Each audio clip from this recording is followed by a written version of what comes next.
con la presentación de un video sobre trabajo infantil, para que lo miren, lo disfruten y puedan de repente luego hacer algunas apreciaciones sobre lo que vieron. Ok. Quizás antes de ir pasando ese videoclip, si no está Karina por ahí, igual alguna cosa puedo decir. En realidad es un videoclip. Este videoclip tiene una historia interesante. Es de una banda irlandesa de rock alternativo. Y en esta canción en especial del videoclip que van a ver, es una canción cuyo título es Zombies. Y ella es una canción que tiene un significado muy grande para la banda y especialmente para la cantante. Y el intento con esa canción es denunciar la situación de la guerra entre Irlanda e Inglaterra, ¿no? Una guerra que empezó allá a principios del siglo XX y una guerra que digamos que se mantuvo mucho tiempo con dolorosas consecuencias. Y esa guerra se usó a niños también en la guerra. Y en el videoclip, justamente, en el videoclip original, no sé si es ese, pero hubo escenas del videoclip que fueron prohibidas porque aparecen escenas reales de niños portando armas. Y la canción en sí es un grito contra la guerra, pero también contra la explotación de los niños, ¿no? Pero en realidad es contra la guerra. Entonces un poco quería contarles eso para, a partir de eso, bueno, disfrutar un poco del video, que quizás lo conozcan, pero quizás desde este formato lo escuchemos y lo veamos de otra manera y podamos discutir y decir algunas cosas sobre el problema que hoy nos convoca. Bueno, Wilder, gracias.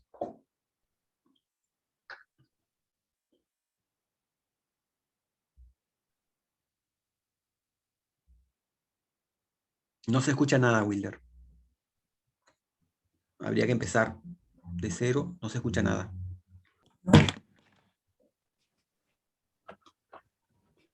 Y hacer también evaluación.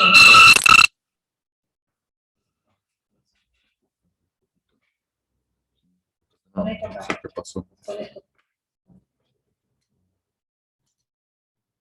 Hola, ¿me escuchan?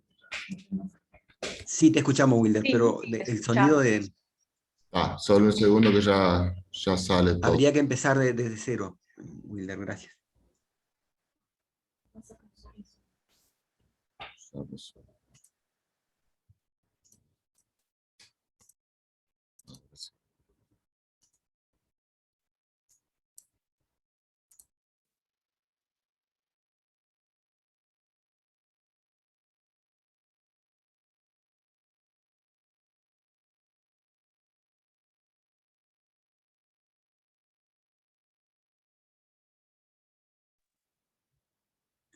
Tu micrófono está cerrado, Raila, hace rato. Perdón. Habiendo asistido al video, decía que generamos un espacio de reflexión para los presentes que quieran hacer algún análisis,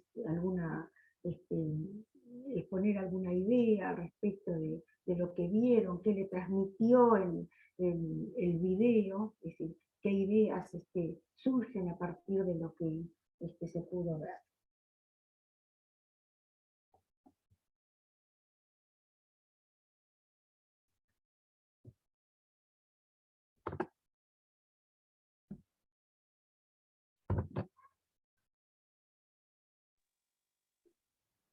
Bien, quería como que de alguna forma incitar un poquito a la reflexión, ¿no? A analizar un poquito lo que estuvimos trabajando y dialogando y compartiendo durante la mañana, ¿verdad?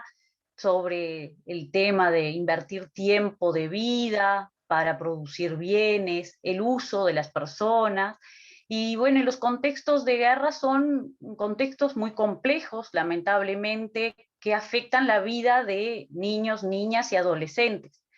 Entonces, reflexionar cómo nosotros podemos aportar, ¿verdad?, para la formación de nuevos sujetos, de futuros ciudadanos, que traten de construir nuevos espacios, nuevos lugares, y no generar ese tipo de ambiente que no favorece para nada el desarrollo del ser humano. Entonces, creo que nosotros podemos analizar desde esa mirada cómo las guerras también son funcionales al sistema capitalista y al sistema actual, ¿no? Donde las armas forman parte de esa comercialización, y todo ese proceso involucra, ¿no?, la mano de obra como una mercancía de intercambio que muchas veces tiene escaso valor, y ni que hablar con relación al valor económico, sino el valor de la persona, en el sentido de la dignidad humana. ¿Quiénes somos dignos o no, no? Y en ese sentido volver a retomar aquella idea quizá que cerramos hoy pensando, ¿no?, cuando hablábamos con Ana y Graciela, de retomar esa idea que nos propone Morín, o Morén, como lo dicen algunos, con relación a la condición humana, y respetar a la condición humana en toda su plenitud, en toda su complejidad. Bueno, eso sería como algo que me surge reflexionar en base a lo que estuvimos dialogando en la mañana, y también teniendo en cuenta la canción que usamos en la mañana, que también estaba vinculada a lo que hablaba y expresaba Johnny con respecto a esta música. Aquella letra también fue elegida porque fue una letra escrita en homenaje a los niños que perdieron sus vidas en contextos de guerras, o sea, trabajando, vendiendo, ofreciendo su fuerza de trabajo, su tiempo de vida, ¿no?, su tiempo socialmente necesario para producir Entonces, esa es nuestra línea, tratar de reflexionar en torno a estos aspectos, y que como docentes y futuros docentes aportemos nuestro granito de arena para mejorar esas condiciones y esos lugares.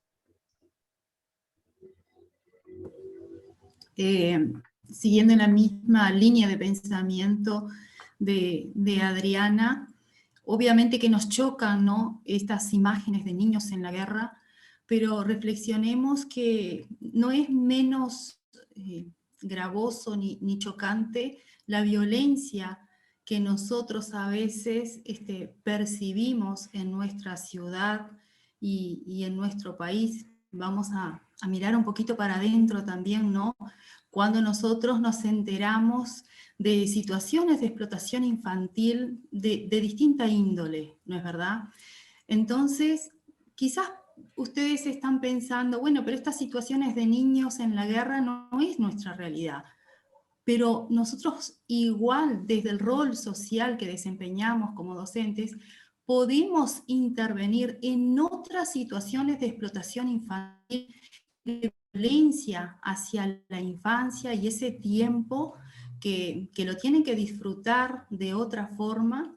Y entonces, bueno, yo creo que esta realidad de explotación infantil es algo que nos interpela y nos convoca a todos, como adultos, como seres humanos, pero principalmente a nosotros como docentes. Todos nosotros podemos intervenir de alguna forma en esa situación para minimizar desde nuestro lugar, ¿no?, el hecho de que se siga reproduciendo esta realidad. ¿Cuántos niños vemos en la calle, principalmente aquí en nuestra frontera, y a veces pidiendo una moneda que nosotros sabemos para quién es o para qué es? Bueno, y a veces quizás nosotros también andamos como zombies y somos indiferentes a esa realidad, ¿no?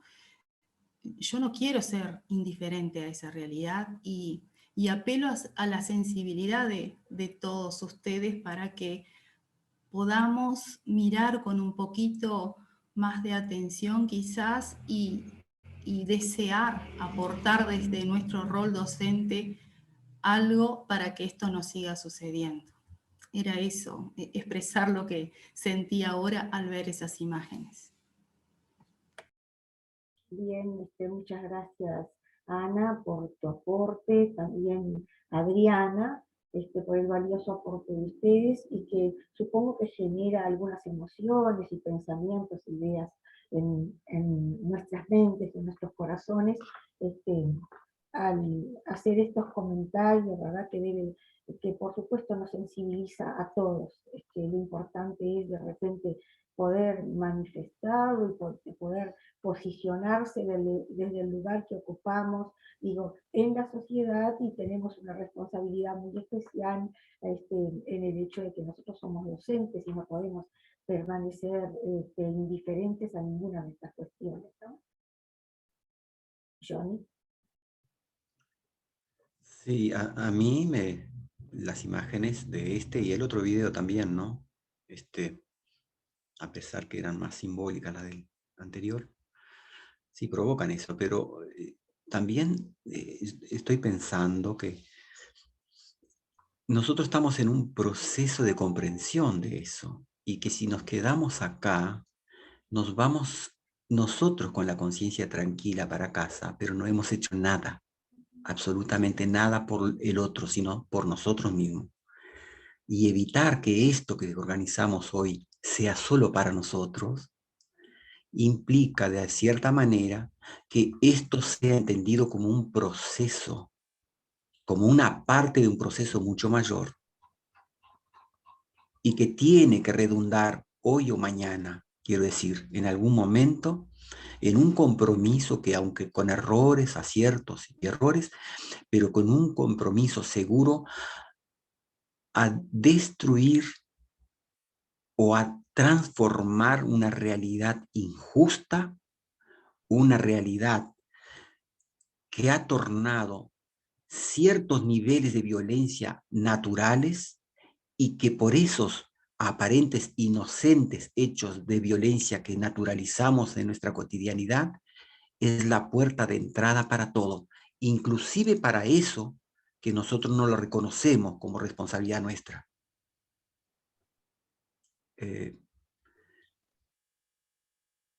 El día que alguien discriminó a una niña por ser niña, y nosotros creímos que era nada más que una inocente cuestión que basta con poner un cartelito y decirle no es así, o el día que alguien, entendimos que ocurrió un fenómeno que aparentemente no parece tan grave, pero que basta con dar una clase acerca de eso, mañana o pasado hacer un proyecto, no es más que escolarizar el dolor sin incidir nada allá afuera. Yo prefiero seguir enseñando, si es así, seguir enseñando como para despertar conciencias, y que quizás cuando sean ciudadanos, estos niños de hoy puedan no repetir lo que nosotros hemos hecho con el mundo. Si fuera ese caso. Entonces, se me ocurre que la educación debe ser pensada, repensada, pero ya con criterios de finalidades. O sea, nosotros tenemos que ser conscientes de para qué estamos educando, o por lo menos para qué debiéramos educar. Y yo no quiero estar yo no quiero estar en hoy, por lo menos evitar, porque uno pretende con mucho esfuerzo estar en la academia, con mucho esfuerzo pretende estar, y es una pretensión, pero estar en la academia implica tener cierta objetividad. Pero hay un momento en que quizás con acierto y error uno tiene que decidir. Entonces, si hay algo que hoy se me ocurre que une la guerra, la explotación infantil, la discriminación, es lo mismo que dio origen a la explotación.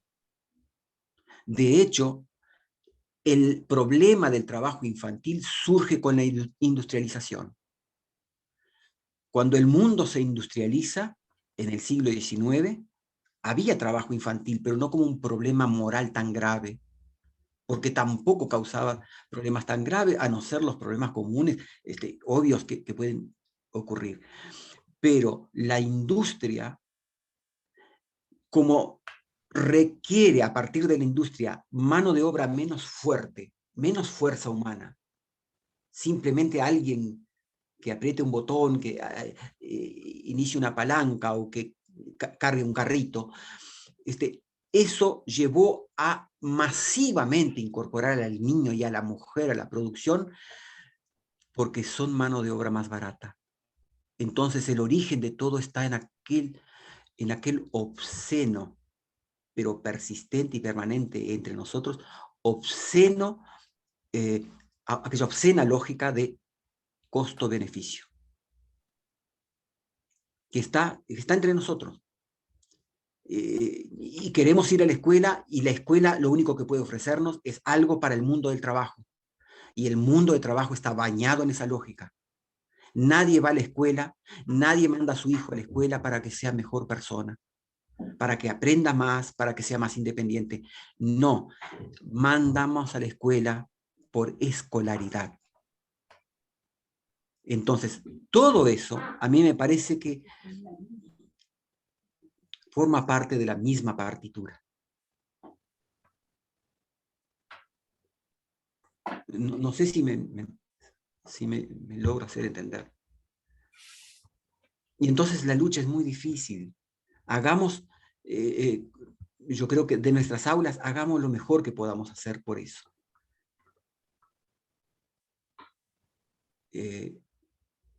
¿Qué es lo mejor que podemos hacer?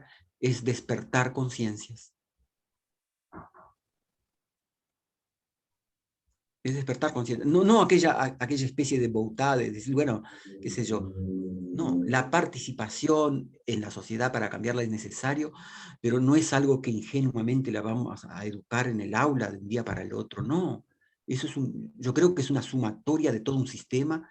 A largo plazo se podría lograr, pero los problemas de la sociedad de hoy, la escuela de hace 15, 10, 20 años atrás, porque los adultos de hoy que cometen esos errores, los malos padres de hoy, los malos ciudadanos de hoy, las personas que no le importa un bledo si es la democracia o la dictadura con el tal del beneficio propio, esas personas fueron niños hace 10, 15 años y estuvieron en un sistema público, gratuito y obligatorio. Pasaron por allí. ¿Qué parte de responsabilidad le cabe a la escuela?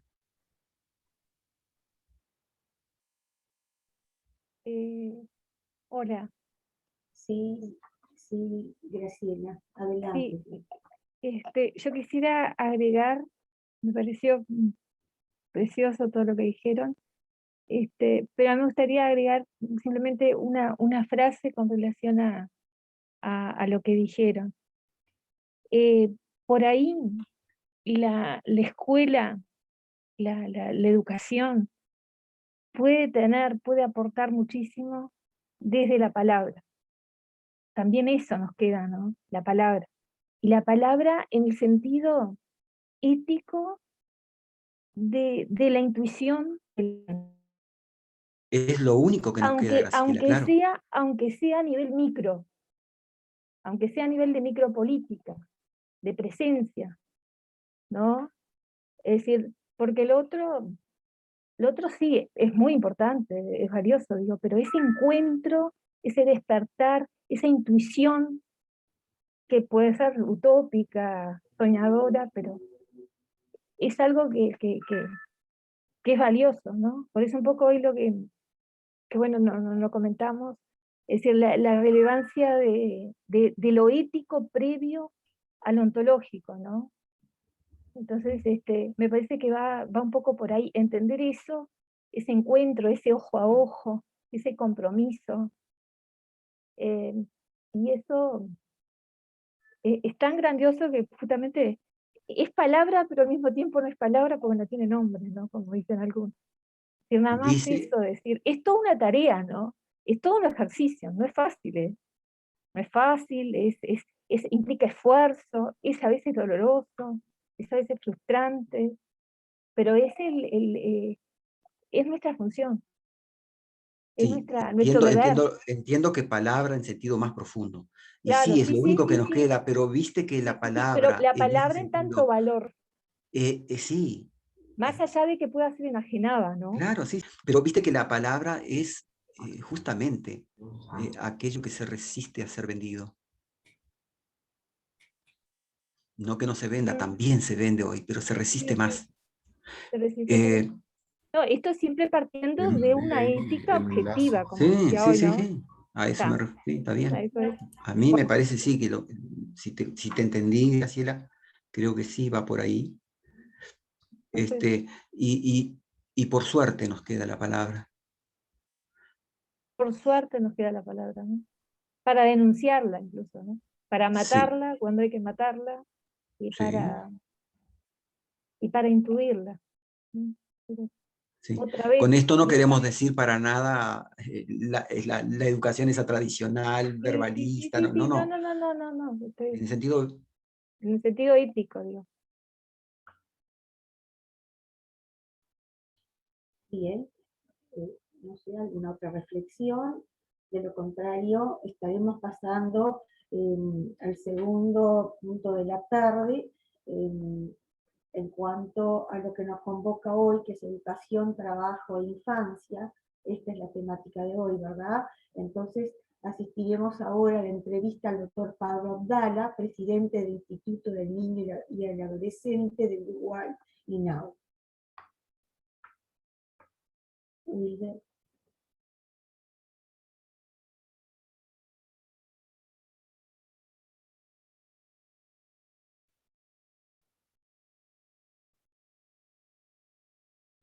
Wilder, ¿me escuchas por ahí?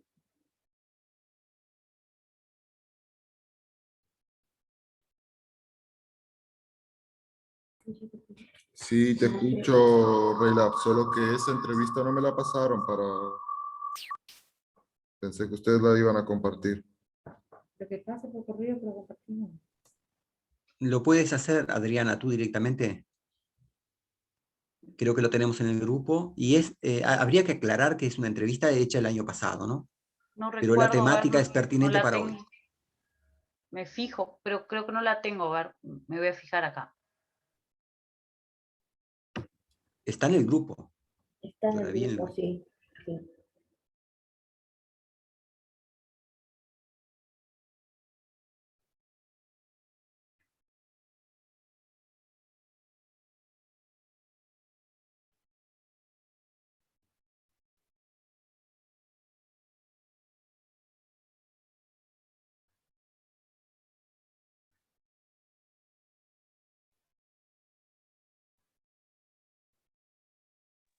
Mientras tanto, comento que el título de la ponencia de Adriana, Graciela y Ana, el subtítulo es ¿Para qué futuro educamos? Es un título que justamente resulta con cierta pertinencia para lo que estamos trabajando con algunos estudiantes, que es el texto de Reina Reyes, ¿Para qué futuro educamos? Un texto instigador, y que quizás si hay algún estudiante por ahí quiera meter la cuchara, no hay problema, miren que es la oportunidad que tienen. Te lo compartí, Wilder.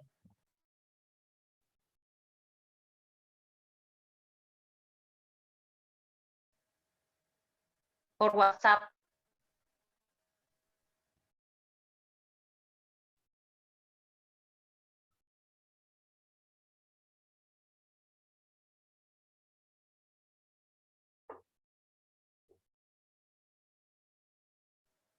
Perdona que te interrumpí, Johnny. Podés continuar. Son algunas cositas que suceden en los eventos en vivo. Disculpen. No. Bueno, no sé si todos lo ven ahí. Sí, ya se ve, sí, compartir. ¿Se escucha? Bueno, muy bien, nos metemos en la primera de las entrevistas que tenemos previstas esta mañana. Como le decíamos, hoy es el Día Internacional de Lucha contra el Trabajo Infantil, una realidad que está afectando a miles de niños, niñas y adolescentes.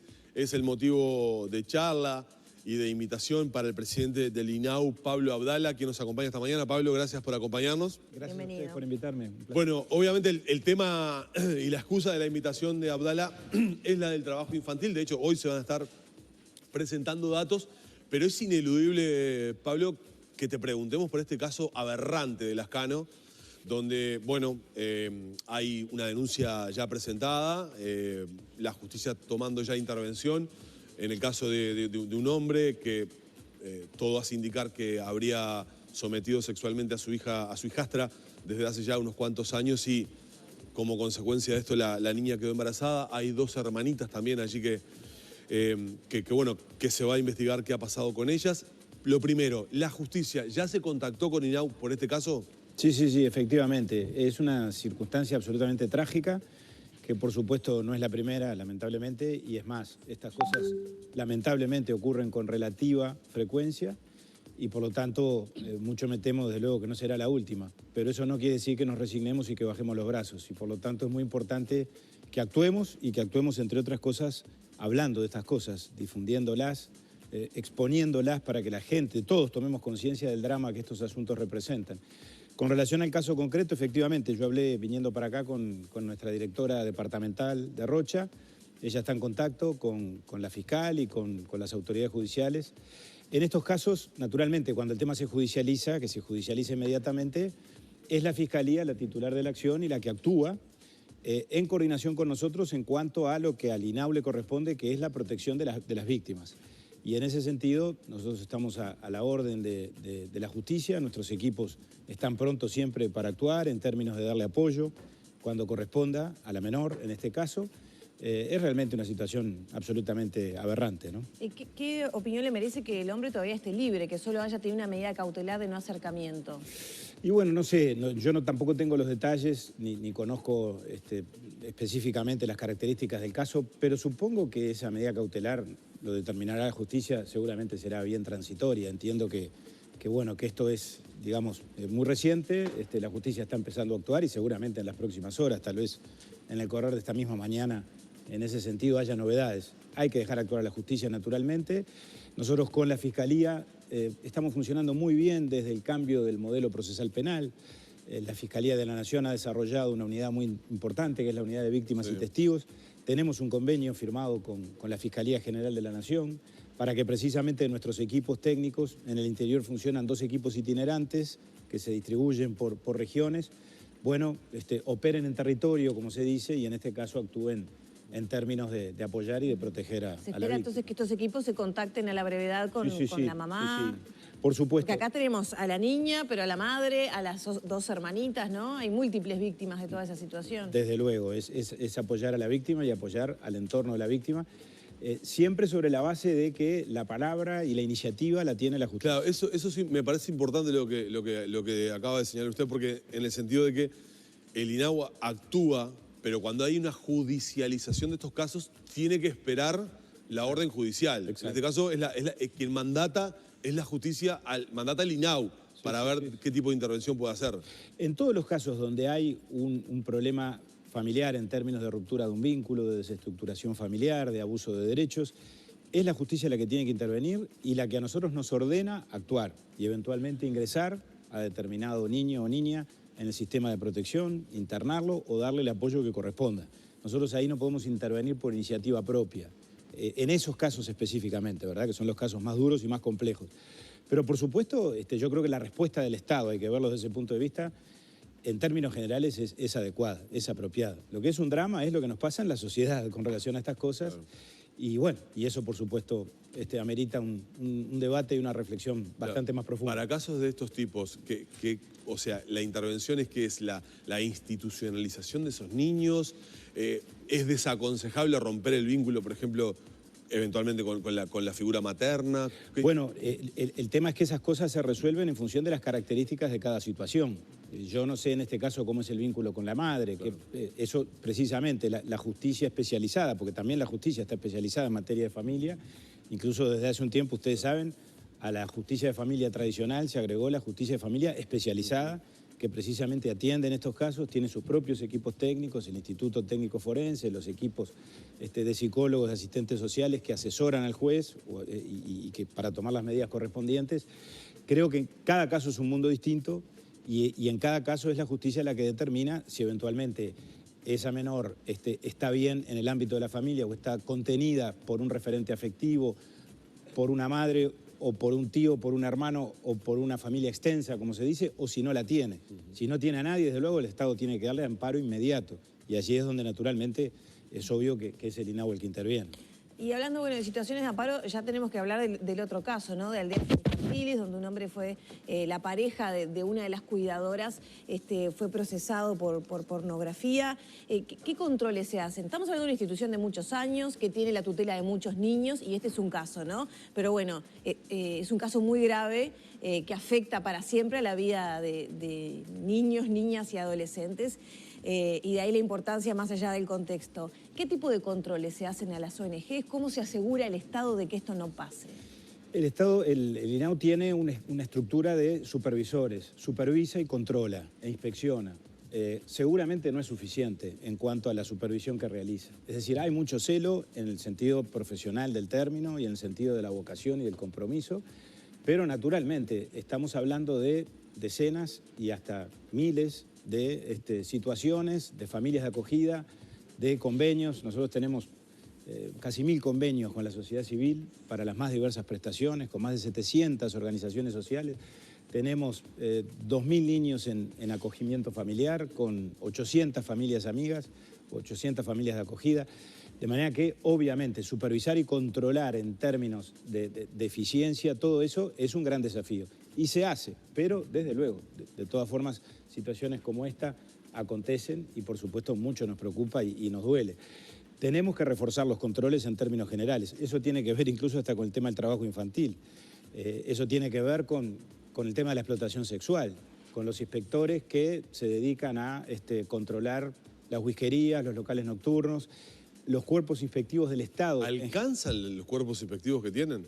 No alcanzan, no alcanzan. Nosotros, por ejemplo, en materia de espectáculos públicos tenemos 20 inspectores para todo el país. En materia de trabajo infantil tenemos 7. Esa es la realidad con la que yo me encontré. Naturalmente, esto no lo digo simplemente para distribuir responsabilidades, pero es una constatación objetiva. De esto vamos a hablar algo hoy en el acto que va a tener lugar a la hora 10, en la conferencia de prensa. Esto hay que reforzarlo, evidentemente. ¿Y es posible reforzarlo con los lineamientos presupuestales que ya se han dado a conocer? Por supuesto que tenemos limitaciones presupuestales por las razones que todos conocemos, pero en línea con lo que se dijo en el Consejo de Ministros el otro día, capaz que es muy fácil solucionar las cosas incrementando el presupuesto global. Como incrementar el presupuesto global es muy difícil, por no decir prácticamente imposible, hay que ser imaginativo, ingenioso, inteligente y definir prioridades. Reordenar el gasto, entonces. Y reordenar el gasto. INAU administra un presupuesto de casi 400 millones de dólares. Es el 5º o 6º inciso del presupuesto nacional en cuanto a asignación presupuestal. Es muchísimo dinero. Claro, se hace muchísimo en el INAU, ¿no? Atendemos todos los días a más de 90.000 niños y adolescentes. Yo no digo que la plata se malgasta, tampoco me quiero ir al otro extremo. Claro. Pero quiero decir, en este contexto tenemos que definir prioridades, evidentemente. Y creo que lo que no se puede hacer con el presupuesto propio, que en eso las experiencias del Estado han sido bastante buenas, como yo decía recién, en cuanto a la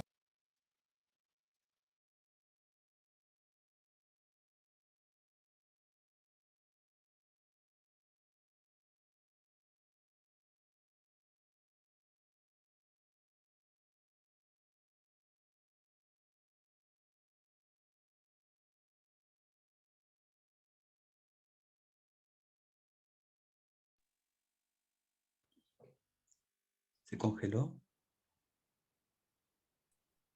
Sí, se congeló. Voy a ver si puedo. Ok.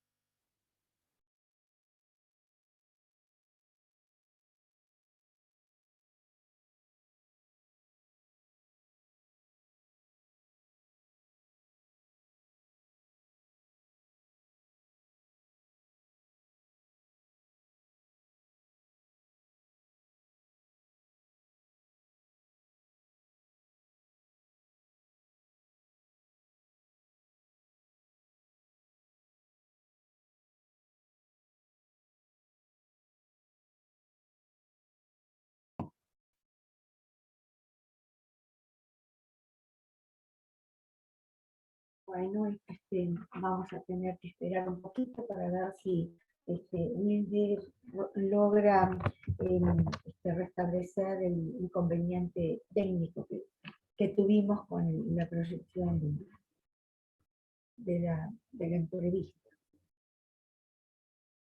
Pero eso nos permite ir pensando y analizando qué escuchamos de parte del presidente de INAU con respecto a las responsabilidades y a las acciones de INAU, o en última instancia las acciones del Estado, ¿verdad? Porque el INAU es una institución del Estado, representa al Estado, es decir, de qué manera se está abordando este tema y cómo se están buscando las soluciones.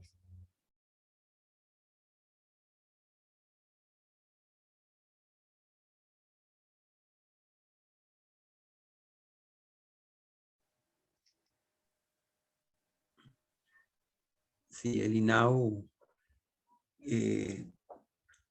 tiene origen en el viejísimo Instituto del Menor, que existía en la primera mitad del siglo XX en Uruguay, y representa, por decirlo de alguna manera, esos derechos del niño ya adquieren carácter de derecho positivo en la medida de que ahora hay instituciones que pueden, vamos a decir, aplicar lo que la ley ya o el derecho ya estipuló. Pero ese es un problema de las sociedades en general. Qué sé yo, la libertad, la igualdad, la justicia, eso parece estar bien definido en el derecho, pero no está en los hechos.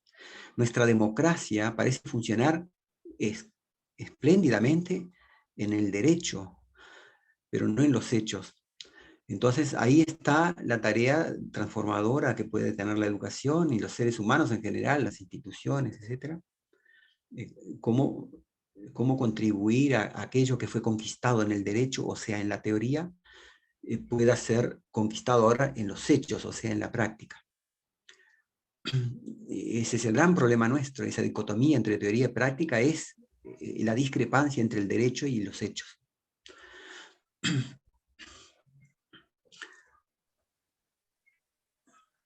La dicotomía entre la norma jurídica y el acto moral. Por ejemplo, sí. Sí. Por ejemplo, sí. Y eso sin hablar de otras cuestiones vinculadas con lo que dijo hoy Adriana acerca del hábitus. Porque cuando alguien tiene, nosotros todos tenemos incorporados un hábitus, generalmente el hábitus no puede ser justamente el hábitus que nos lleve a reproducir una estructura injusta. Y bueno, actuar sobre el hábitus, yo creo que el papel de la escuela se revela ahí, de la educación en general, es decir, pero no solamente de educación. El tema hoy es que la escuela compite, yo diría hasta de forma en franca desventaja, con la ubicuidad de los medios. Sí, claro.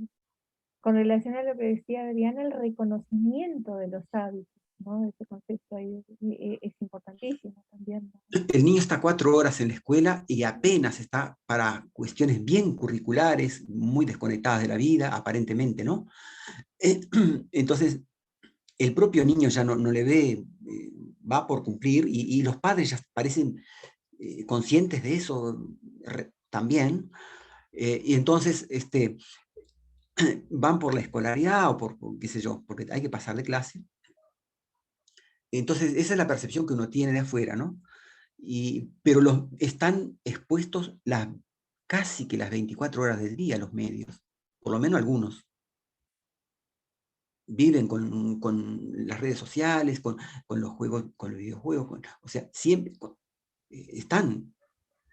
¿Cómo aprovechar positivamente eso? Productivamente eso. Porque los valores implícitos que están en los medios no a menudo contradicen los valores que consciente y explícitamente la escuela quiere desarrollar. Quisiera hacer como una conexión, ¿no? Y una relación con lo que surge, ¿no? De esta entrevista, que tiene que ver, bueno, en parte con la explotación sexual, la pornografía infantil, algo que, bueno, quizá hoy que vivimos en la virtualidad, como cada uno está confinado en su hogar, a veces no estamos en tanta relación con otros sujetos y a veces, bueno, por medio de las relaciones sociales logramos percibir poco la realidad de cada uno y así confinados como que más complejo. Pero creo que es importante reflexionar en torno a que esa explotación y la pornografía también es una inversión de tiempo, ¿no? Y que es una explotación laboral también, porque eso puede ser un producto para ser comercializado y ni que hablar que atenta entre la dignidad y la formación de la persona. Y bueno, y ahí también como que lo relacionaría o lo vinculo con la palabra, en el sentido que decía Graciela, de tener la palabra, y la palabra es acción, es poder hablar, es poder expresar, y más si nosotros tenemos las herramientas para identificar si estos derechos están siendo vulnerados. Y es ahí donde la institución educativa, es ahí donde la educación entra, que nosotros como docentes podamos de alguna forma brindar esas herramientas para que todo aquel niño que se sienta vulnerado logre identificar que está en esa situación y tenga la voz para poder expresar lo que le está sucediendo. Pienso que es un paso más atrás, Adriana. ¿Y ese grupo cuándo se Imagínate esto, que la educación imaginémonos idealmente, que la educación haya tenido tanto éxito que nadie cometa esas aberraciones y no haya necesidad de reconocer derecho alguno, ni acudir, ni que funcione la estructura jurídico-represiva. Entonces, la educación debe estar antes, de manera que aquello que hoy es un problema deje de ser un problema por la escasez de los casos. Entonces ahí está el papel fundamental de la escuela, no en decir, bueno, mira que tus derechos son estos acá, mira, reconocerlos, intentar reconocer eso. Cuando te están no solo en vulnerando, el sentido de, no solo en el sentido de reconocerse, ¿no? Sino que poder aportar desde el lugar de cada uno de nosotros y no solo saber esa lista de derechos que no logramos identificar, porque ahí está el hábitus, queda tan incorporado que nosotros lo naturalizamos, ¿no? Y la idea es esa, justamente desnaturalizar todas esas estructuras para poder cambiar la realidad desde la raíz, como planteas tú, ¿no es, Johnny? Claro, yo pienso que hay una cuestión ahí más de fondo.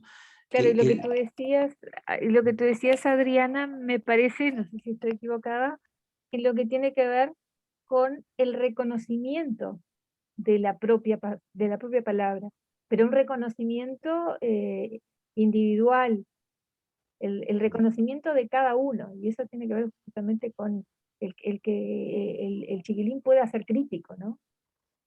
El poder mirarse a sí mismo, entenderse. Exacto.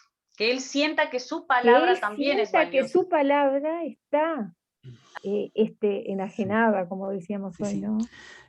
No estoy invalidando lo que dijiste, Adriana. Quiero decir que un niño, una niña, él debe reconocer ahora cuando las cosas están mal, qué sé yo, y eso es importante, pero eso es la urgencia. Eso es, digamos, la acción desesperada que debe tener el sistema educativo.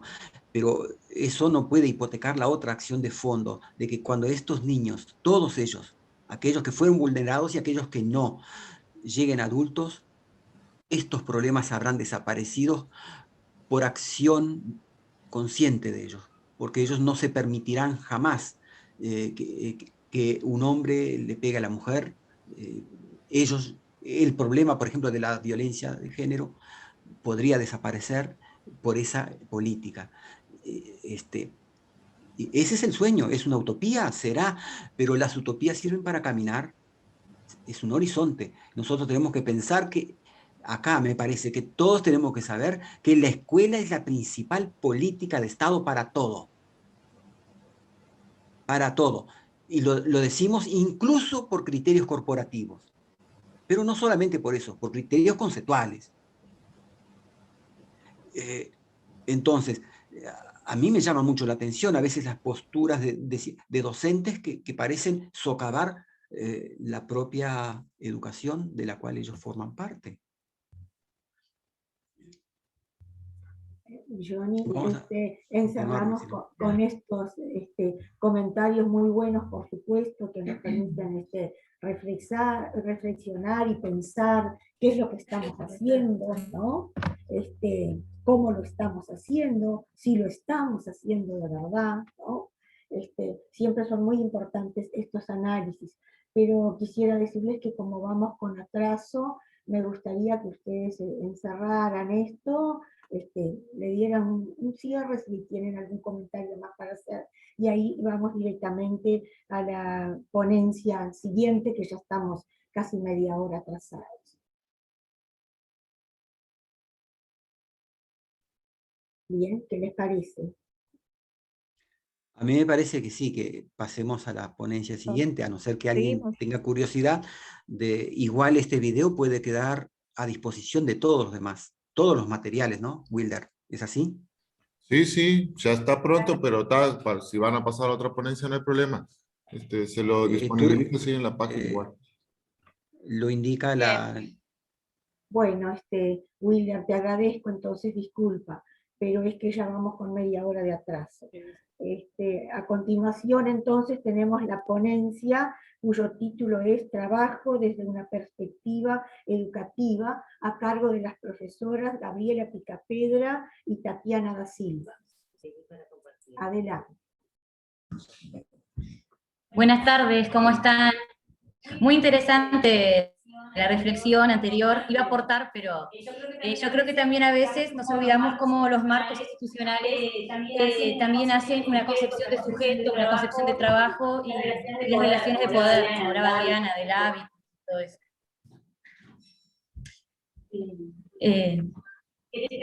¿Podemos compartir pantalla o no? Tatiana, hola. Sí, se puede. Todo bien. Una de las dos va a tener que desactivar el audio para que no acople. O Gabriela. ¿Desactivas vos, Gabriela? ¿Desactivo yo? Ya no tengo desactivo yo. Sí, tienes que desactivar. Ah, ahí bien. Gracias. Buenas tardes, ¿me escuchan bien? Sí, pero yo, ¿me escuchan? Sí, te escuchamos, Gabriela. Sí, lo más bien. Tengo una pantalla y hablo por la vuelta, no hay problema. ¿Cómo están? Buenas tardes a todos. ¿Pedimos para compartir un poquitito pantalla? Sí, yo también. Bárbaro. Un poquito que está...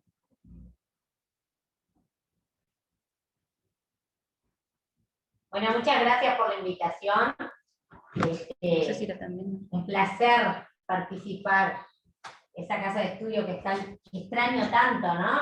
Pero que de todas formas siempre vamos a seguir trabajando en coordinación y en equipo.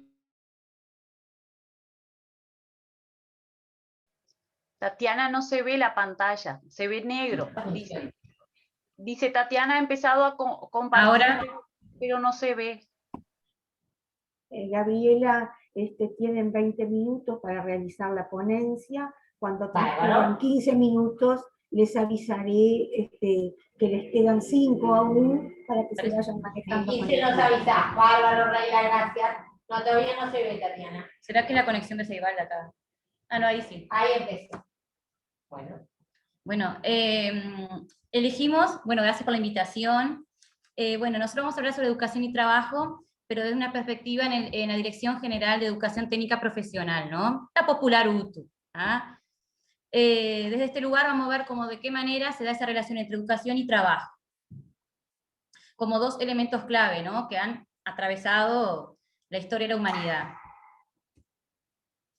Vamos a ver un poco de la parte histórica, de bueno, cómo se da la instalación de la UTU.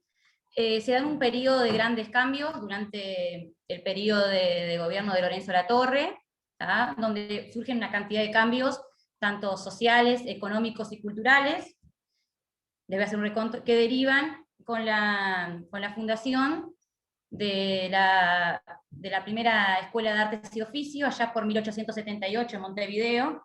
¿Ah? Es muy interesante hoy como cuando planteaban el origen de las instituciones, porque también hablan después de un etiquetamiento que se da a través de la historia. Entonces es importante a veces conocer, ¿no?, los diferentes orígenes de las instituciones, y la UTU está muy marcada por eso, por su origen, ¿no? En sus inicios funciona como un régimen de internado, ¿tá? bajo un paradigma disciplinario, ¿tá? Inclusive estaba en la órbita en ese momento del Ministerio de Guerra y Marina, y bajo esta lógica se instala una institución educativa, ¿no? Que va a responder a ese modelo de la época. En realidad empezó con 178 alumnos aproximadamente, de 2 a 16 años. Estos alumnos que llegaban, 26 llegaban porque estaban presos, en ese momento llegaron porque estaban presos, creo que 131, no me acuerdo bien el número exacto, pero 131 porque los padres los llevaban porque eran los incorregibles, ¿no? Aquellos que escuchamos, no sé qué hacer, bueno, iban a la UTU de aquel entonces, ¿no? A la Escuela de Artes y Oficios de aquel entonces, y 26 iban porque eran pobres, ¿tá? En este régimen se instala la primera Escuela de Artes y Oficios, en un régimen de internado, ¿tá? Y no tiene grandes cambios hasta 1915, cuando asume la dirección Pedro Figari, y cuando asume la dirección Pedro Figari, que lo habrán trabajado en pedagogía con Johnny, que yo lo trabajé mucho, cuando asume Pedro Figari, se cambia un poco el modelo paradigmático, ¿no? Se cambia un poco la lógica. Se cambia de aquella educación disciplinaria, ¿no? Bajo un régimen militar, a una educación integral. Bueno, eso lo propone Figari, ¿no? En esta lógica de cambios también aparece el trabajo, ¿no? Figari lo consideraba mucho el trabajo como otro elemento en esa relación de educación y trabajo, ¿tá? Una educación integral, pero dentro de esa educación integral aparece como elemento el trabajo. ¿tá? Eso a grandes rasgos es una historia para que sepan, por eso lo hablábamos con Gabriela, que sucede, ¿no? Que oímos popularmente, así de hablar como hablamos acá en la frontera, ¿no? Vai para UTU, ¿no? Porque vai a hacer un curso ali na UTU, ¿no? Todos nosotros escuchamos eso en algún momento, ¿no? Y decís, ¿y de dónde eso, no? Y cuando sos estudiante tampoco sabes mucho. Sí, vai para UTU, ¿no? Y eso sucede en cualquier departamento. Yo soy de Artigas y también se escuchaba ya eso. Entonces vos decís, sí, bueno, ¿y dónde, no? Y a veces está bueno conocerlas, ¿no? La historia de las instituciones, porque también marcan, ¿no? Una realidad, un rezago histórico, que si bien hoy lo derrumbamos un poco, en definitiva se oye eso, ¿no? Si no en qué fase nada, vai para UTU, ¿no? Vai a hacer un curso en la UTU. Entonces, a veces está bueno eso también para cuestionar y reflexionar en estas instancias.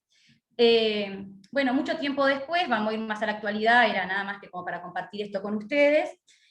Hoy, actualmente, Dirección General de Educación Técnica Profesional, ¿tá? Esto se cambia en febrero, es este año, en febrero, ¿tá? Esta nueva designación. Contamos con la educación tecnológica, con 3 niveles, ¿tá? El nivel medio, acá les estoy pasando, y el nivel terciario, ¿tá? Eso es como gran organización. Como gran estructura tenemos, ¿no? En todo el país 610 cursos y carreras, más de 300 centros educativos y más de 105.000 estudiantes. Lo importante de destacar acá, relacionando, ¿no? La educación con el trabajo, es que de los 610 cursos, tienen una variedad muy grande de orientaciones, pero siempre vinculado a la parte laboral, ¿no? Incluyendo el trabajo dentro de esos cursos, ¿sí? Más de 300 centros educativos con peculiaridades bien diferentes, que más o menos vamos a plantear las diferentes orientaciones, algunas, porque es imposible nombrar todas. Después, cuando más adelante vamos a desarrollar, ustedes se van a dar cuenta de la vinculación con la región.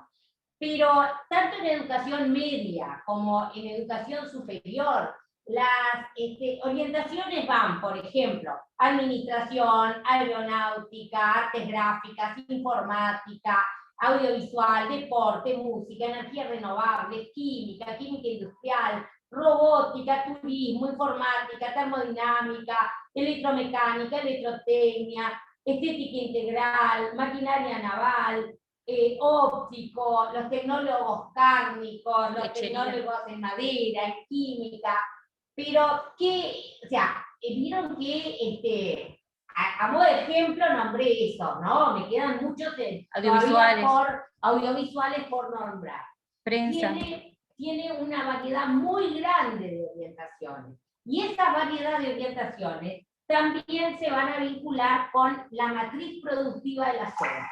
¿Ah? Es importante. Nosotros acá, por ejemplo, no tenemos deportes náuticos, ¿no? Es una escuela que no tiene en el momento deportes náuticos. Capaz que en algún futuro puede tenerlo, pero en el momento se centran en determinadas zonas. Desarrollamos más la parte que tiene que ver con la forestal, ¿sí?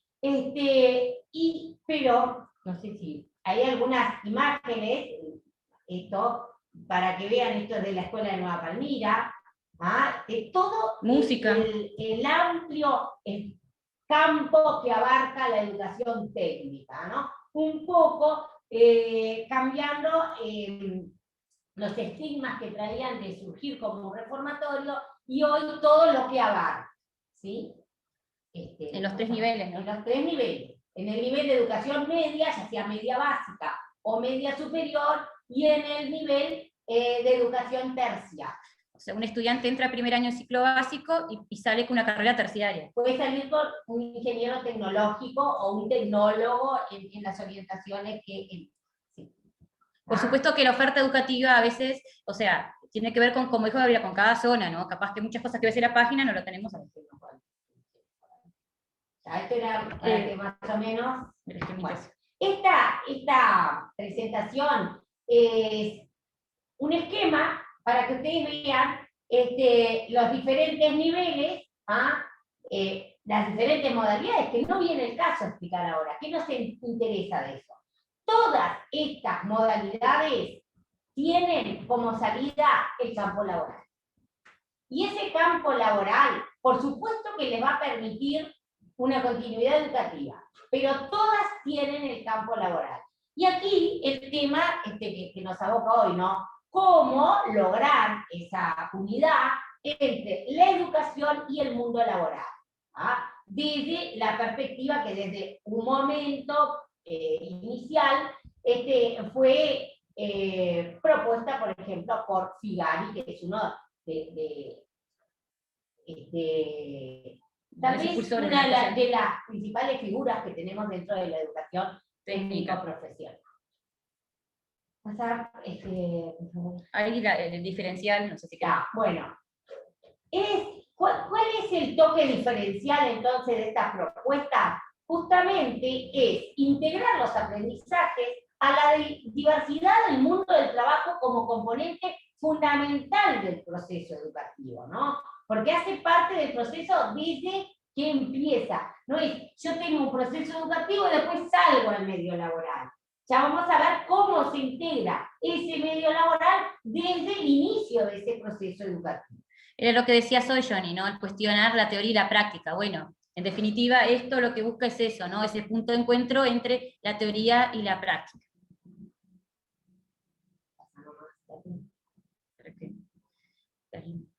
Bueno, para esto utilizamos dentro de la Dirección General de Educación Técnico Profesional algunas líneas de acción, ¿verdad?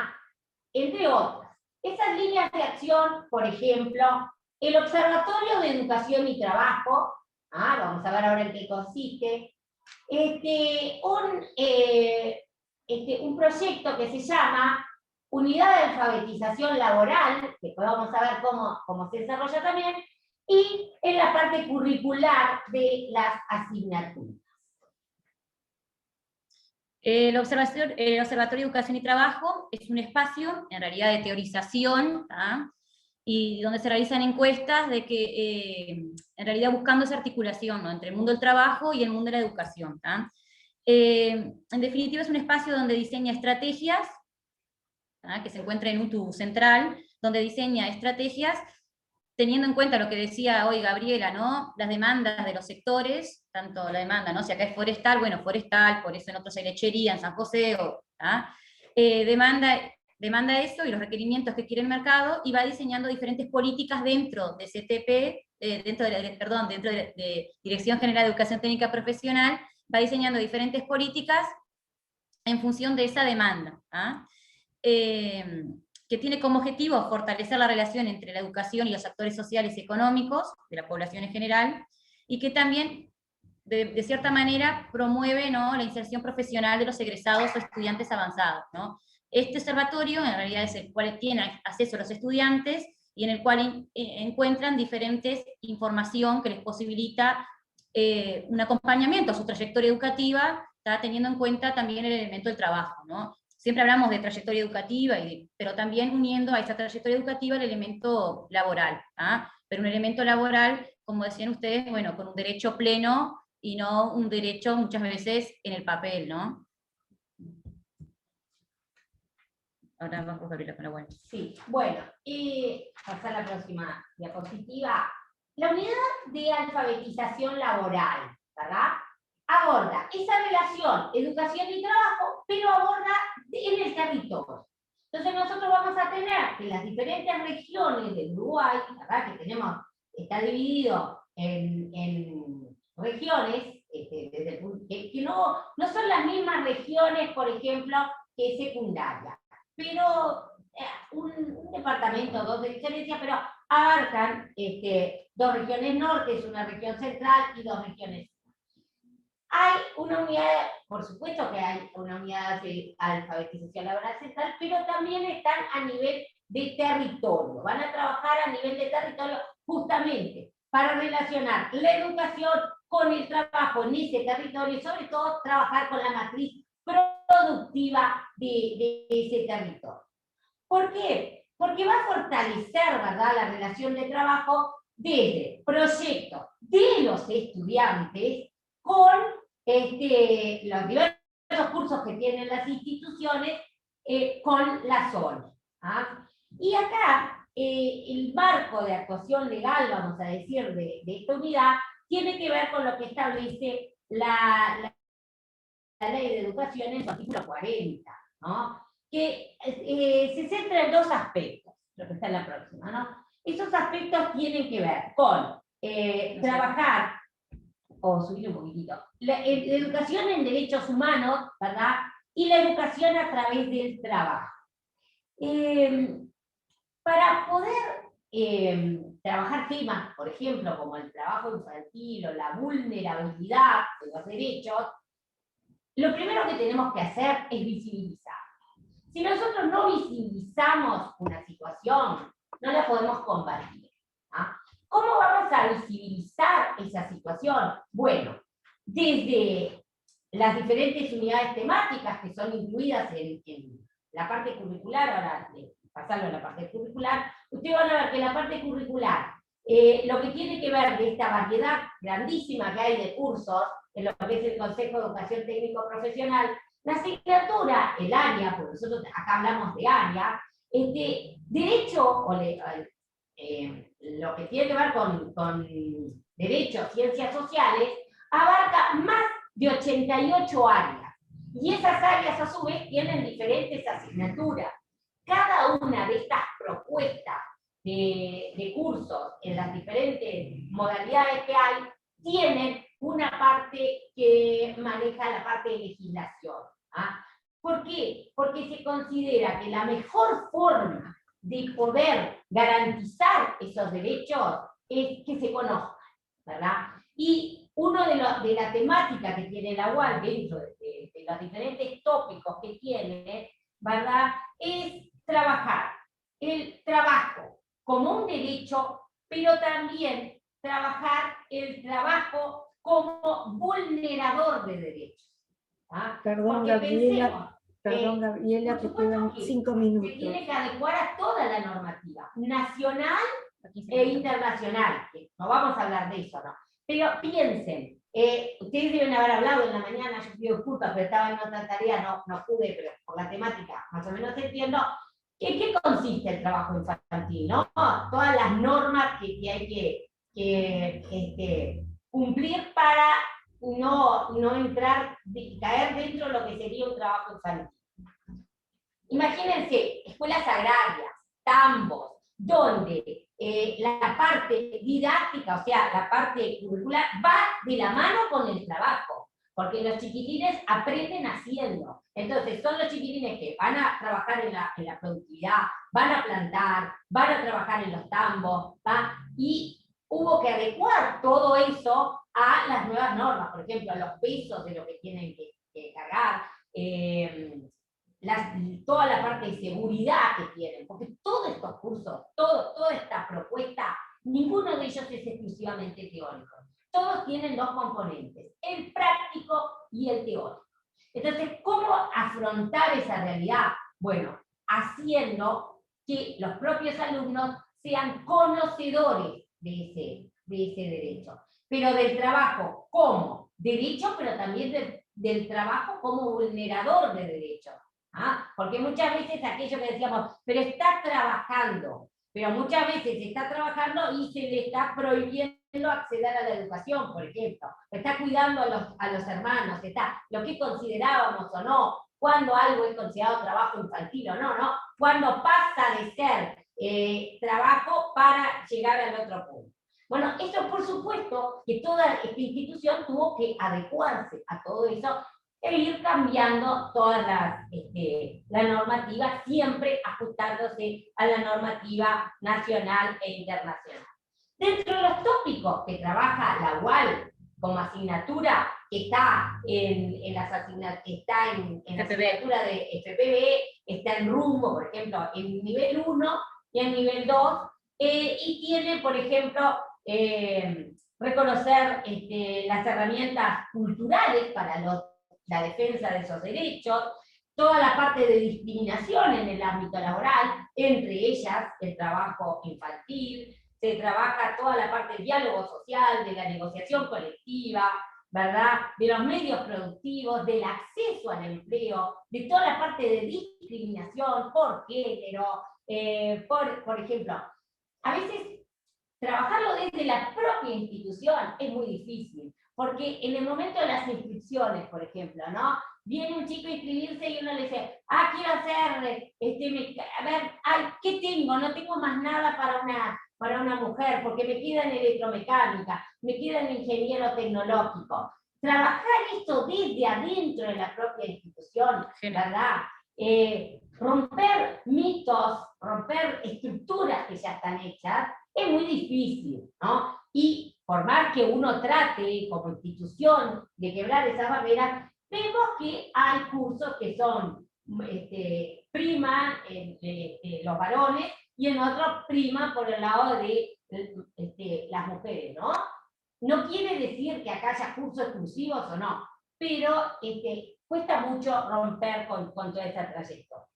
Bueno, después, lo que tenía que ver con el diseño curricular, que es la otra línea de acción, o sea, por un lado el observatorio, por otro lado el programa de UAL, que trabaja con toda la matriz productiva de la zona y ese intercambio, por otro lado tenemos también el diseño curricular, que tenemos que absolutamente todas las orientaciones dentro de esos 610 cursos que hablamos, todos ellos tienen una instancia de legislación. Legislación con bases generales y aplicadas a la propia orientación de ese curso. Yo que sé, naval tiene que ver con legislación naval, pero pues eso. Y por supuesto, todas ellas engloban toda la parte de diálogo social, de los derechos, aquello que habíamos hablado, ¿no? El trabajo como derecho, pero también afrontar el trabajo como vulnerador de derechos, que muchas veces se da, ¿no? No sé cómo estoy de tiempo, Reila. No me mostraste ningún cartel todavía.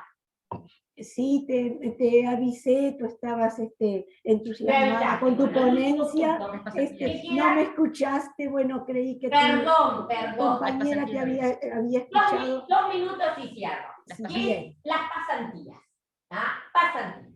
Porque las pasantías, pasa la otra. ¿Ah? ¿Qué pasa con las pasantías? Hay cursos, bueno, la normativa, esto es una resolución del CODICEN, que también abarca el Consejo de Formación en Educación, los demás consejos, y por supuesto que está de acuerdo con la normativa nacional, ¿verdad? Que ha sufrido modificaciones recientes. Pero acá hay dos sistemas que hay que detallar. Uno son las becas y los otros son las pasantías, ¿verdad? La beca tiene como si bien los dos están enfocados al ámbito laboral y cualquier tipo de beca o de pasantía debe estar inserto dentro de toda la normativa nacional, la beca tiene que ver con una ayuda económica para que él pueda terminar su carrera dentro de una organización pública, ¿sí? Pero con todo el cuidado para que eso no sea, ¿se acuerdan de aquello que vimos? El trabajo como vulnerador de derechos, que esa pasantía, que esa beca no sirva para que ese alumno deje su carrera en pos de la beca.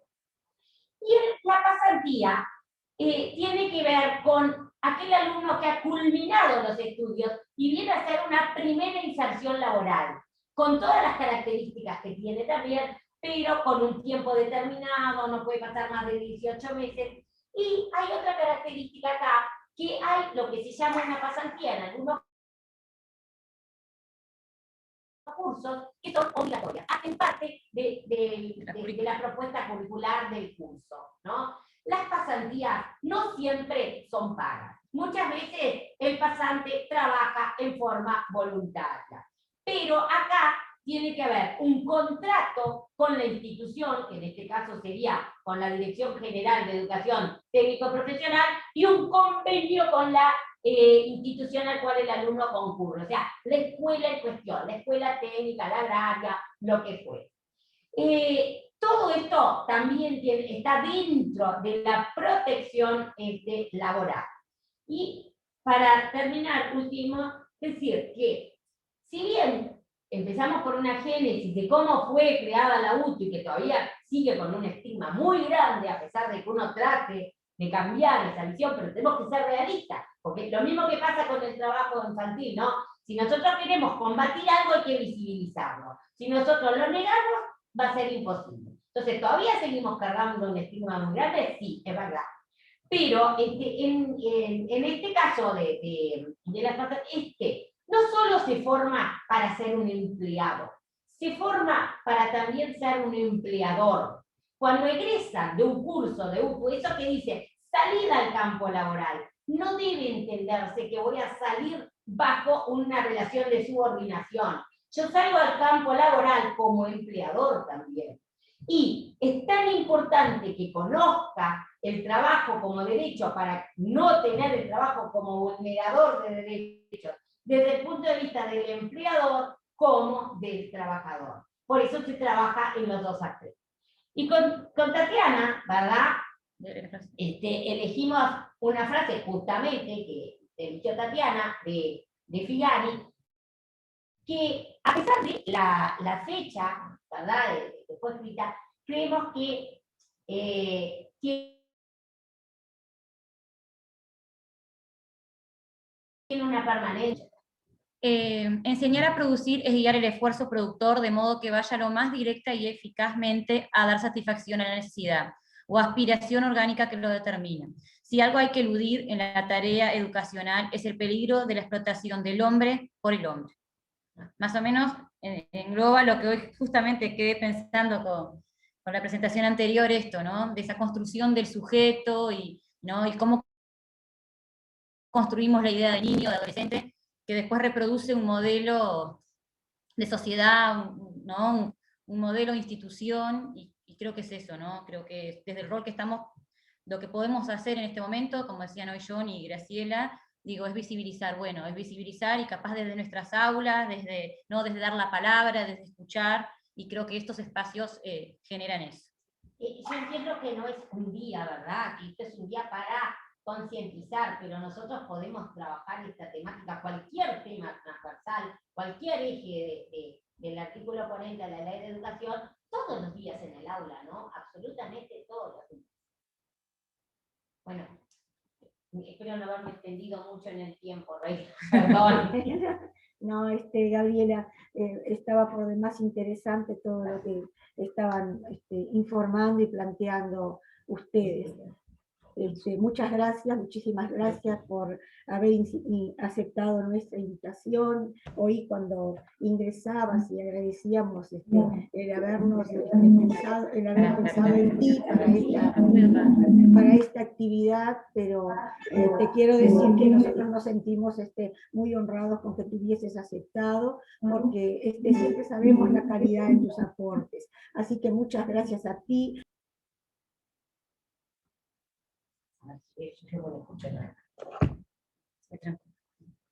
Muteaste sin querer tu micrófono, Reila. Y sabés que el problema es que estaba acoplando y pensé que era acá por eso. Perdón, no, decía Patricia, Gabriela, que hoy escuchaba cuando entraste y decías que te sentías agradecida porque te invitamos a participar de esta actividad, y te quiero expresar en nombre del departamento que nosotros nos sentimos muy honrados con que tú hubieses aceptado, porque nosotros ya conocemos la calidad de tu trabajo, de tus exposiciones, tenemos idea clara de lo que significan cada una de ellas. Agradezco también a la profesora Tatiana da Silva, que participó también de esta actividad. Muchas gracias por la información que trajeron para todos nosotros, muy especialmente para los estudiantes que se han interesado y se han incorporado a la actividad con el interés justamente de a presentar sus saberes y sus conocimientos y todo aquello que les interesa y les llama la atención, ¿verdad? Así que muchísimas gracias. Ahora abrimos un espacio para preguntas o para alguna reflexión que puedan estar realizando a partir de todo esto.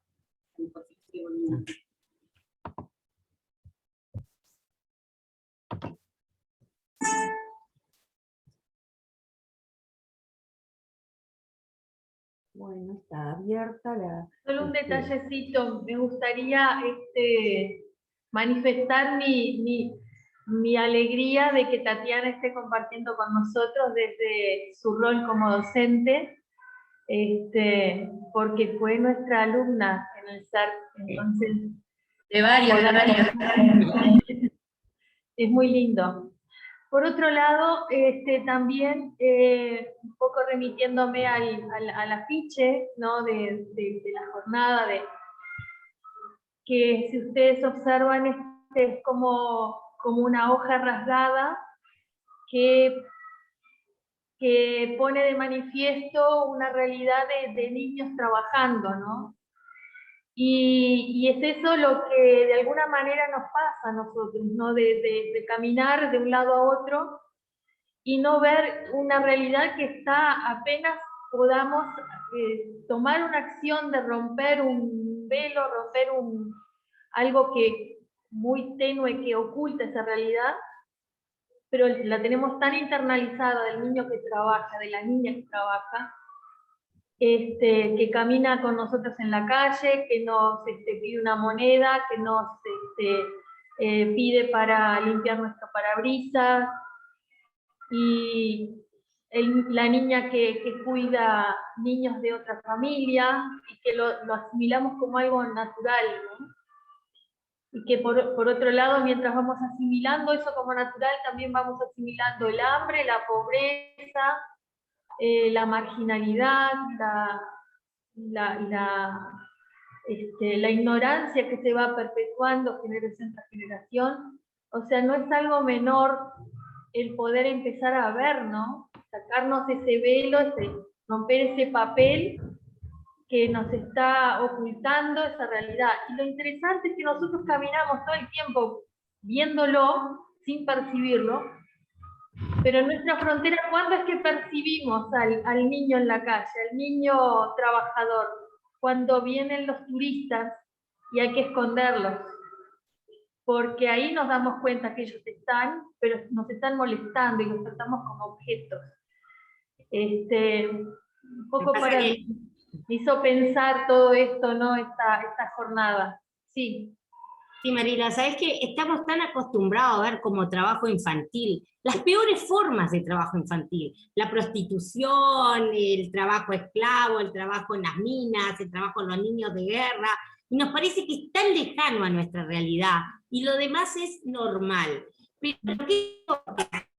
Que invisibilizamos el trabajo infantil dentro de las aulas, ¿verdad? ¿Cuántas madres vienen y les proponen a las adscritas, ahí voy a traer un certificado de que vive lejos para no hacer educación física porque tiene que quedar cuidando a los hermanos porque yo tengo que ir a trabajar? Y uno lo naturaliza, bueno, la mamá trabaja, un hijo sostiene el hogar, el más grandecito cuida a lo más, lo vi como algo normal. Y eso es trabajo infantil, porque entra dentro de lo que prohíbe ejercer los derechos que tiene ese niño.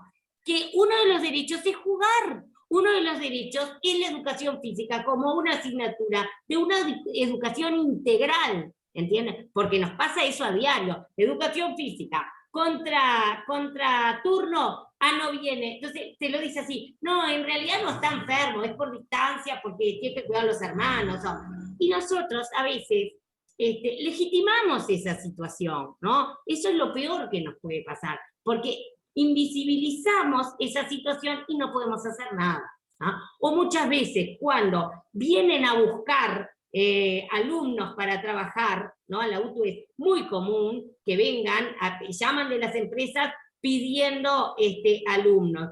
Y a veces nosotros pensamos con el grupo docente, ¿daremos el teléfono, daremos los contactos o no? Porque sabemos que ese alumno que se va, y que a veces tiene 17 años, va a cumplir 18, lo vamos a perder como alumno, ¿no? Lo vamos a perder porque va a empezar a trabajar y no va, en la mayoría de los casos, no culmina su educación. Eso también creo que tenemos que ir en el día a día, viendo a veces que no es una cosa de solucionar las peores formas, sino que está más a nuestro alcance solucionar esas pequeñas situaciones que después generan en grandes.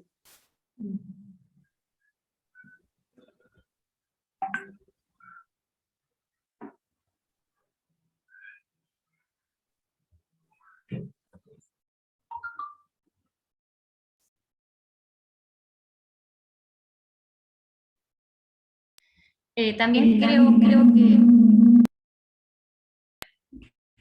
creo que estas instancias nos hace reflexionar como docentes, o capaz que hay otros compañeros que también están estudiando. Yo creo que la clave acá es, bueno, ¿no? Desde mi rol como docente, también como ciudadano, pero como docente, ¿no? ¿Qué hago yo en el aula, no? ¿Qué hago? ¿Lo naturalizo, lo legitimo o no lo miro? Yo creo que a veces decimos en las reuniones, y escucho a menudo, como adscripta, que decimos, bueno, este no quiere nada, este no hace nada, ¿no?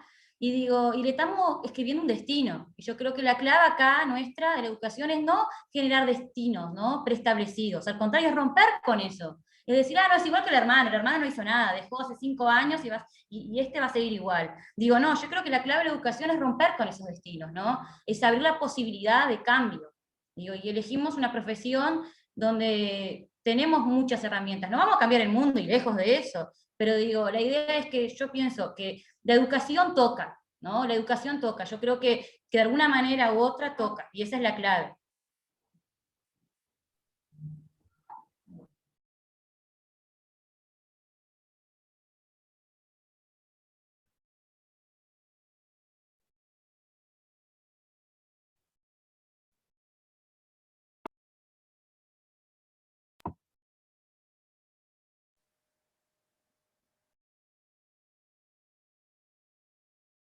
No sé si se cortó o se le cerró el micrófono.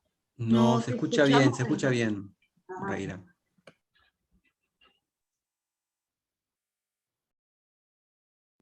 Estamos esperando la continuidad, Reira. Bueno, no, lo que pregunté era si se le había cortado a ella el micrófono. No, era como esa apreciación nomás. Bueno, gracias. Bueno, muchas gracias por todos los aportes. No sé si acá hay algunas, hay personas que escribieron en el chat. Ana Costa escribe, gracias Gabriela y Tatiana, muy interesante los aportes de ustedes. Zuli Santos, excelentes aportes y reflexiones durante esta jornada. Muchas gracias a todos los ponentes. Muchas gracias Gabriela y Tatiana, de parte de Adriana Espinosa. Muy interesante. Carla Juárez, totalmente de acuerdo. Esos son los mensajes que hay en el chat para ustedes. Así que le reitero el agradecimiento de parte de todos nosotros, y muchas gracias por haber podido contar con ustedes. Muchas gracias a ustedes. Bien. Bueno, entonces estamos llegando al final de nuestra jornada. Espero que haya sido muy importante para todos, que todos hayan aprendido cosas nuevas, o por lo menos hayan despertado ante determinadas situaciones que de pronto no la veíamos con la claridad que la vemos, de acuerdo a lo que recién expresaba Gabriela, que hemos naturalizado muchas de ellas, sin darnos cuenta de la gravedad, de repente, sin tener conciencia clara de la gravedad que contienen, ¿no? Ahora, para realizar el cierre, no sé si Patricia Nizarala, la directora, está por ahí, nos gustaría que ella realizara el cierre de la actividad.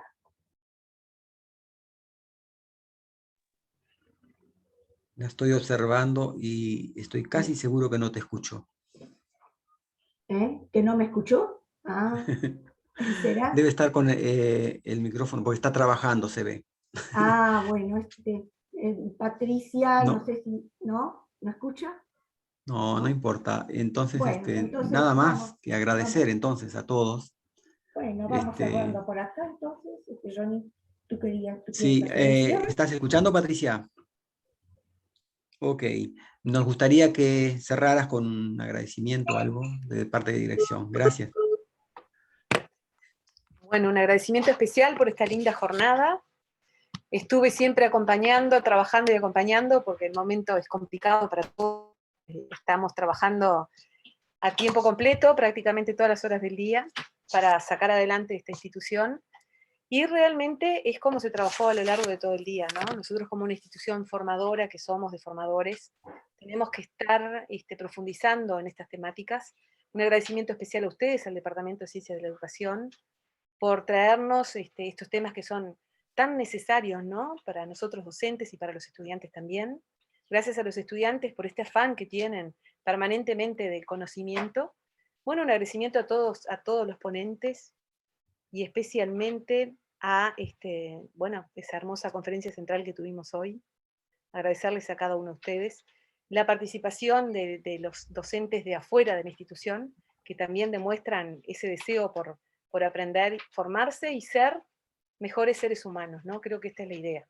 Formarnos, desarrollarnos como seres humanos para poder mirar al otro con los ojos que merecen ser mirados, ¿no? Y atender al otro en la medida que podamos, y a veces uno cree que el granito de arena es tan insignificante, pero la sumatoria de estos granitos de arena es lo que hace que el colectivo sea fuerte.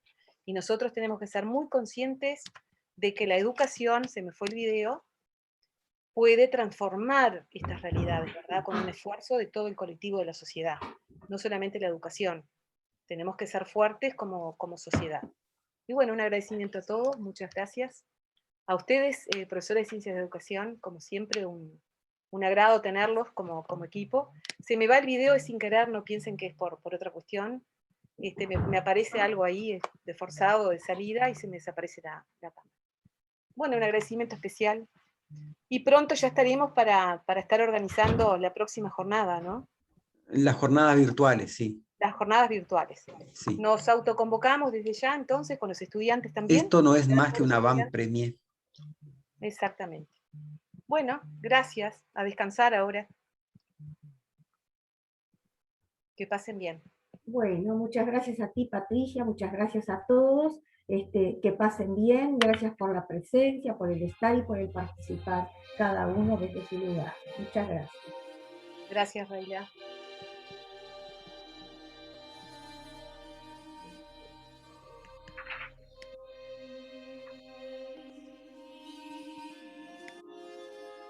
Quien quiera que sea, donde quiera que viva, cada niño merece disfrutar de su infancia. Por eso UNICEF está presente.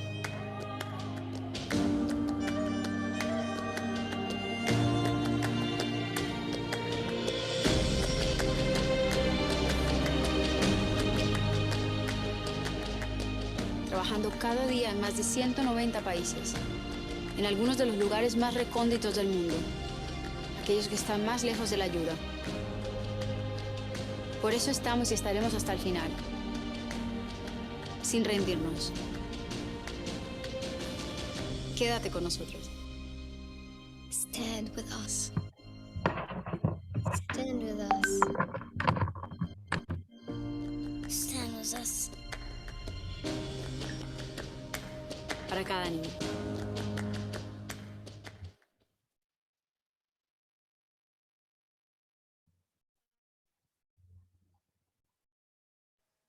Gracias, chao. Chao, gracias, que pasen bien, que descansen. Gracias, gracias a todos por acompañarnos. Chao. Felicitaciones a todos por la jornada y feliz descanso a los compañeros del departamento. Adiós. Gracias, igualmente. Gracias, Jesús, también para ti. Gracias, Wilder. Bueno, que pasen bien. Mil gracias, Wilder, que sin tu ayuda no hubiese salido nada. Porque Gracias, Wilder y Anita. Las tecnologías no podríamos. Siempre a las órdenes, vamos. Chao, gracias. Gracias. Chao, chao. Chao, chao, gracias. Chao, chao. Chao, Buen descanso. Gracias a ustedes. Chao, gracias a ustedes. Chao, muchísimas gracias y que tengan un buen fin de semana. Igualmente. Igualmente.